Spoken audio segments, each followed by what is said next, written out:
Minn Kota trolling motors offer iPilot Link and iPilot trolling motors that will allow you to take advantage of the spot lock features, the autopilot features, and the technology has improved fishing immensely for anglers. So, what is the difference between the iPilot Link and the iPilot?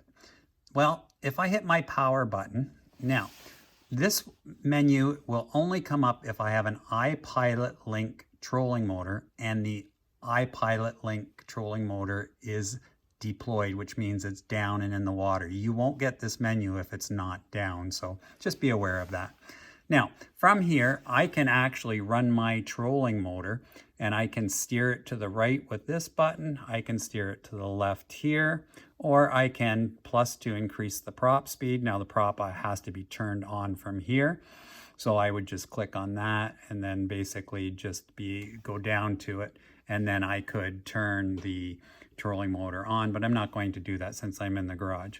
I can also use the cruise control feature here, which is great for some controlled presentations. If you want to troll a bait at a certain speed, it's very efficient for that. So that is the main difference between iPilot Link and iPilot trolling motors, is that you can integrate this Humminbird unit with the trolling motor. Just make sure that you are purchasing, example, a Humminbird Helix G3N or Solix unit, and just make sure that you have the ability to network that unit. So that N is really important.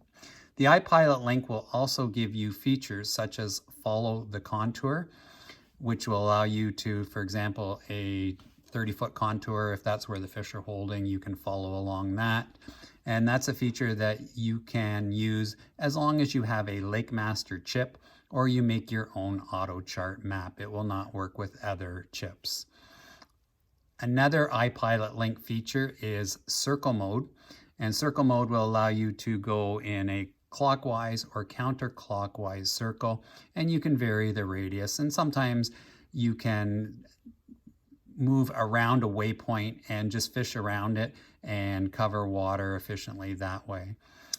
Also, iTrack features has many different advantages when you have an iPilot Link, such as backtracks and routes, and you can utilize all of the features of iTrack, and you get more iTracks when you buy an iPilot Link. Also, with the iPilot Link trolling motor, you get the touch screen remote.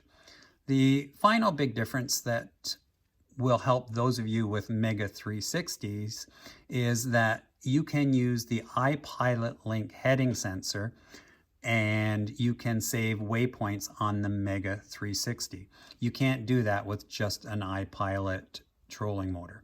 So what you need to do is you need to make sure that you have the software updated on your unit. So if you are using a Helix G3N, you need to be 1.940 or higher.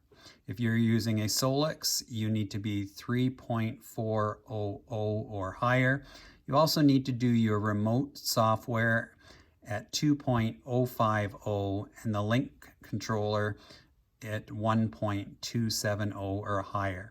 So what this will do is it will save you the cost of adding a puck, which is the AS GPS HS puck. So that is going to allow you to basically save the cost of the puck, which is fairly significant and is definitely a consideration when you're purchasing an iPilot versus an iPilot Link trolling motor. So just a little helpful hint here. If I exit out of the iPilot controls here, which is just again accessible by your power switch, I'm going to exit out of it. And now I've gone out of it. So now what I'm going to do is I'm going to press and hold the view button down. If I go down to system and I hit the system status to the right, it shows me that I am on this Helix unit. I'm a G3N.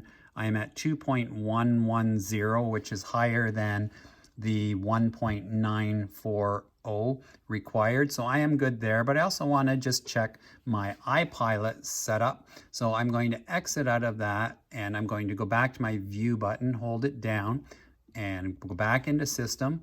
I'm going to go down to accessory test. I'm going to click right on the accessory test, and I can see that the iPilot is connected, and it's version 1.320, which is above 1.270.